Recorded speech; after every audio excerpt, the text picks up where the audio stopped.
te dizer, não é blasfêmia contra nada. Essa história de um Deus que vive com lupa e com estetoscópio, tentando ouvir blasfêmia no coração, na mente humana, é invenção do legalismo religioso, existencial, da religião. É só isso. E a religião foi que te ensinou isso.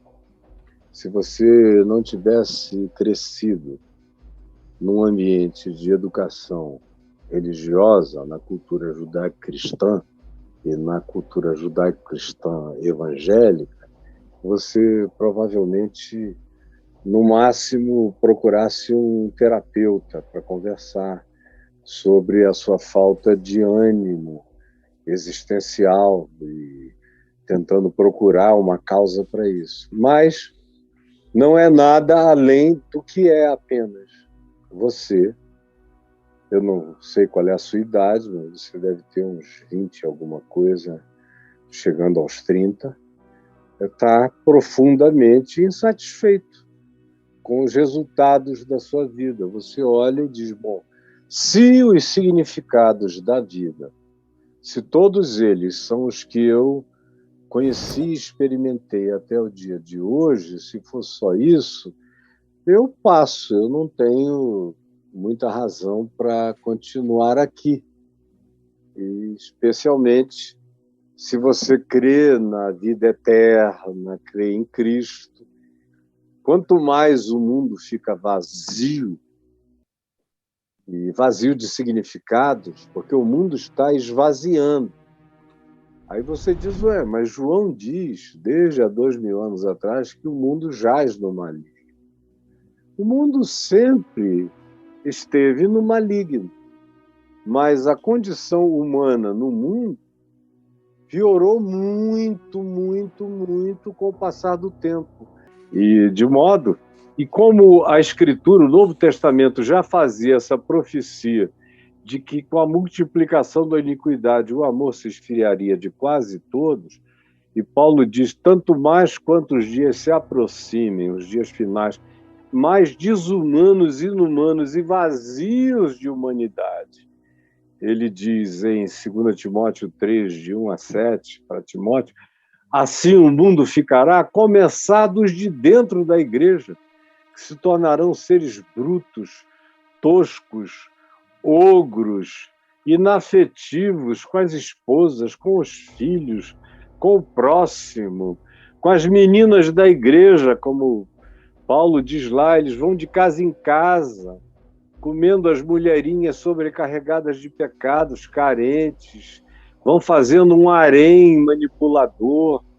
Então isso vai acontecer cada vez mais, e para eles não vai ser nada, não vai ter nenhuma dor, lava que está novo, vai em frente, para com isso.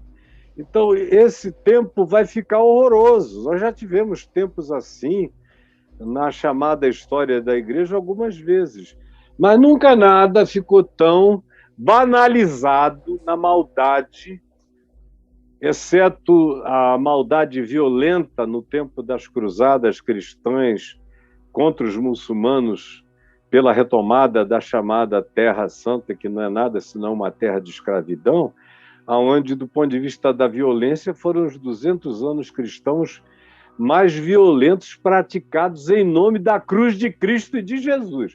Depois houve uma quantidade sem número de violências, continua a haver, só que agora as constituições ocidentais impedem as mortes, os linchamentos. Do contrário, os crentes estariam linchando ainda hoje. Mas o esvaziamento existencial é grande. O cara que é criado na igreja, ouvindo de Abraão, Isaac e Jacó, de Noé e do dilúvio, de Sem, Cão e Jafé, de Abraão, Isaac e Jacó, os 12 filhos de Jacó, quem comeu quem foi escandaloso, quem traiu quem foi o mais perverso, quem carregava a esperança, genealogia da Bíblia, historinhas dos Salmos e dos livros históricos dos reis, e alguns textos dos profetas, e a catequese sobre o Jesus da denominação, que não é leitura do Evangelho, nem do Novo Testamento de carreirinha, é o Jesus do catecismo, para você ser batizado, dizimar e tomar a ceia, isso não é o bastante. O cara fica aí dentro oco, vazio. Isso não é encontro com Deus. Isso aí é entrada para uma maçonaria religiosa, para um clube, para um pertencimento segmentado. É um fenômeno de segmentação, mas não é de sedimentação da relação com Deus, em Deus. Não é um mergulho para viver em Deus, para beber da fonte da vida, habitando Deus, sendo habitante da morada de Deus e sendo morada para Deus. Isso aí está quase em extinção. Então, um garoto como você, que foi criado no meio disso tudo, só com religião, com louvor, com levita, com isso, com aquilo, com pastor adivinhador, com profetas e profetisas, ou doutrinações e catecismos e catequeses, tem que estar vazio mesmo, com 26, 27, 28, 30 anos. Vazião. Mas não é blasfêmia, filho. É só falta de experiência de Deus e do Evangelho. É falta de coisas muito simples, que você pode começar hoje aqui. Vou pedir para o Braulio te explicar como é que você pode ouvir o Novo Testamento de carreirinha aí no meu YouTube, e vou pedir para ele mostrar para você a abundância de registros sobre o fato de que não é blasfêmia. Não quero viver, estou sem vontade de viver, estou com vontade de morrer, minha existência não tem sentido. Todas essas coisas são abundantes em quem conversa comigo. Eu só ajudo essas pessoas que elas ficam geralmente griladas, porque elas são de igreja, de religião, e estão vazias, sem nenhuma razão para viver. Aí dizem, eu devo ser um estranho. Não, meu filho, teu pastor está pior do que você. A mulher dele está pior do que você. O que você vê ali é só cenografia, é presépio, é presepada, é performance, ele está oco. Tem muito pastor chegando em casa e enchendo os córneos de cachaça, de vodka, de uísque, para aguentar o inaguentável, que é mentir, mentir e mentir. Tem pastor que está aí disciplinando crentes que traíram, que adulteraram, mas eles mesmos têm 1, 2, 3 amantes há muito tempo, até famílias paralelas. Tem muita coisa. Tem muita gente infeliz à beça, com a mão para cima, sorrindo para Jesus, dizendo glória e aleluia.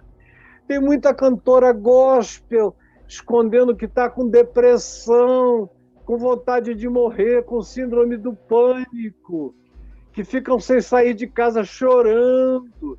Ninguém pode falar nada para lugar nenhum, porque elas são as heroínas da felicidade. Elas vivem da imagem, da miragem de uma felicidade mentirosa, que não existe sem vínculo de experiência, de lambida, de beijo na boca com Jesus, de casamento com Cristo. Eu tenho que me tornar a esposa espiritual do Cordeiro e morar na casa de Deus, e Deus habita a minha casa. Esse é o meu casamento com Deus. É isso que está faltando, meu filho. Aí você me pergunta, como é que isso acontece? Vai acontecer. Se você esquecer a religião, a doutrinação e andar aqui comigo. Anda aqui comigo com simplicidade. E tem uma mensagem minha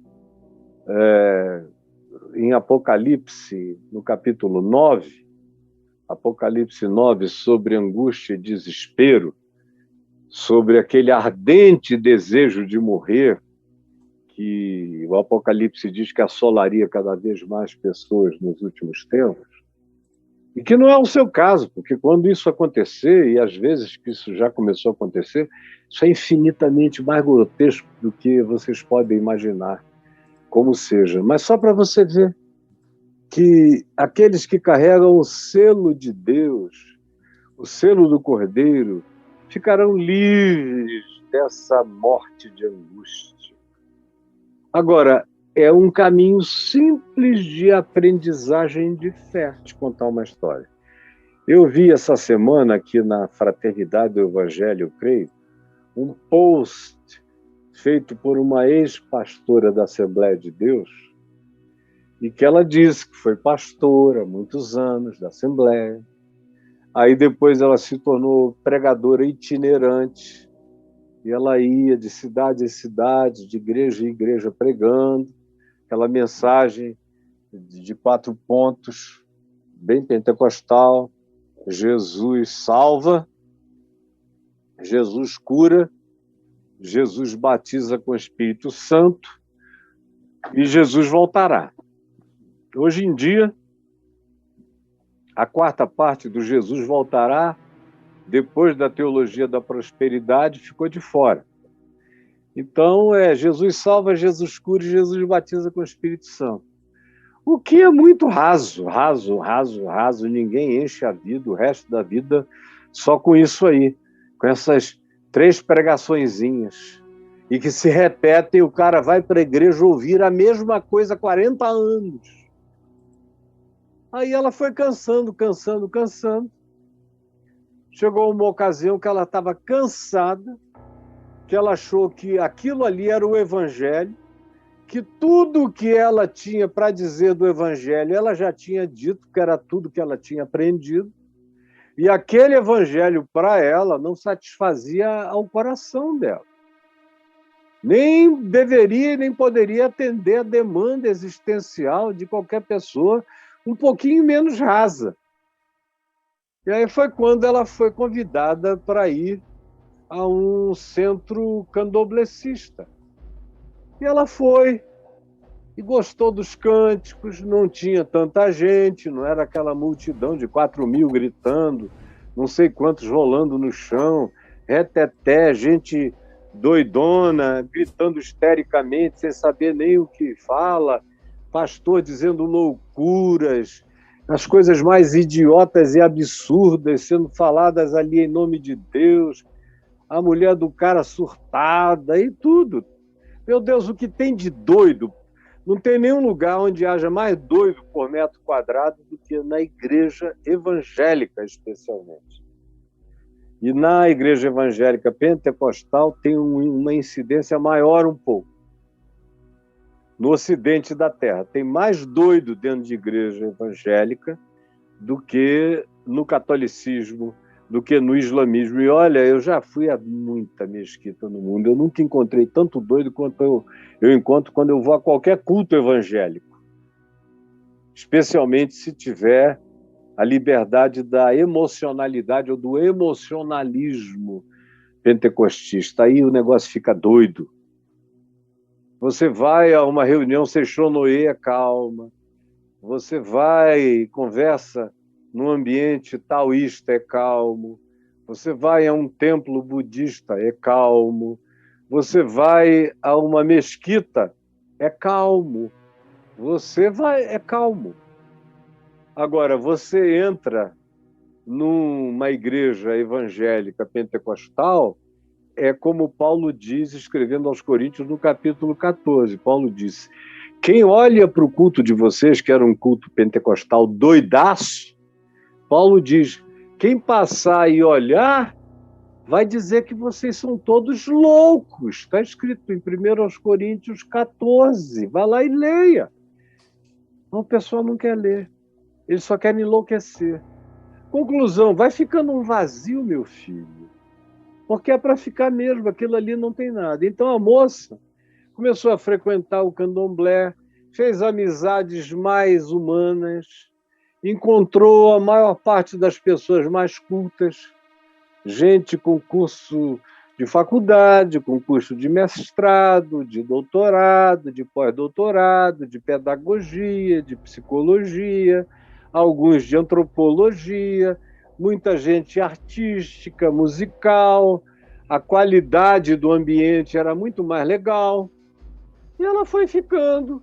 Aí ela perdeu a vontade de ir nos cultos da igreja dela.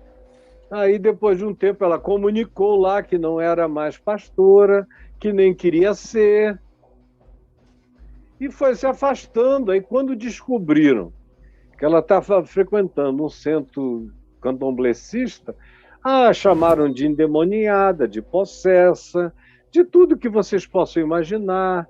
Trocou o Espírito Santo por Belzebu, por espíritos malignos. E a mulher disse, e eu vi o testemunho sincero dela, dizendo que ela nunca tinha sido mais feliz na vida, que ela não sabia nem se era por causa do que ela tinha encontrado, mas tinha sido um alívio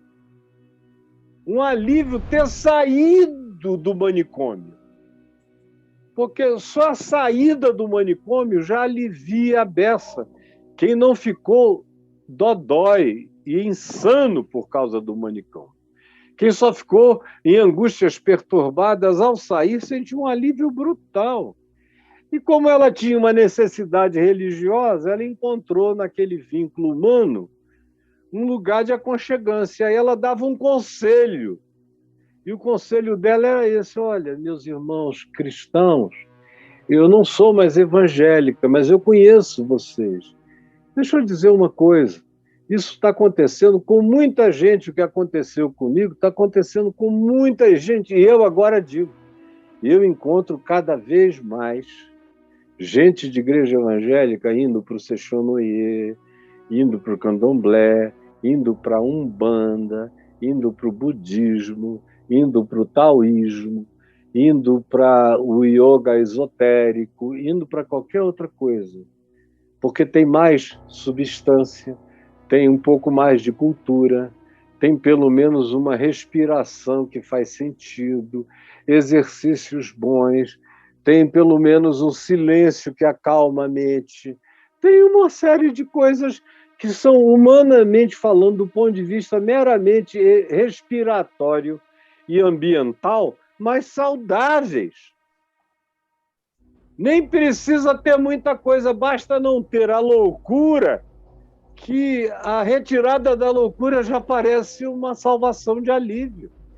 E ela falou: eu queria só dar esse conselho, pelo amor de Deus, passem amor para as pessoas, porque vocês não sabem amar, porque vocês não amam, e porque o culto de vocês e a religião de vocês não é baseada em amor, mas em poder, em violência, em demonstração violenta, em arrogância, aí ninguém se converte. Vocês só espantam. E cada vez mais vai ter gente saindo vazia daqui, agora digo eu, e porque eu já venho dizendo isso há algum tempo, quem me acompanha todo dia já me ouviu falar isso algumas vezes, e indo para outros lugares que podem até não preencher o coração como Jesus quer preencher, mas que são, do ponto de vista da sociabilidade, lugares mais calmos, mais tranquilos do que o que as igrejas evangélicas oferecem. E também sem a incidência de gente com síndrome de Israel, síndrome de Jerusalém, síndrome pentecostal, síndrome de profecia, síndrome de língua estranha, síndrome de pecado contra o Espírito Santo, de blasfêmia contra Deus. É só o que vai nascendo nesse ambiente tóxico e contagioso. Então, filho, não se preocupe com o que está instalado em você, porque o que está instalado em você está instalado na maioria.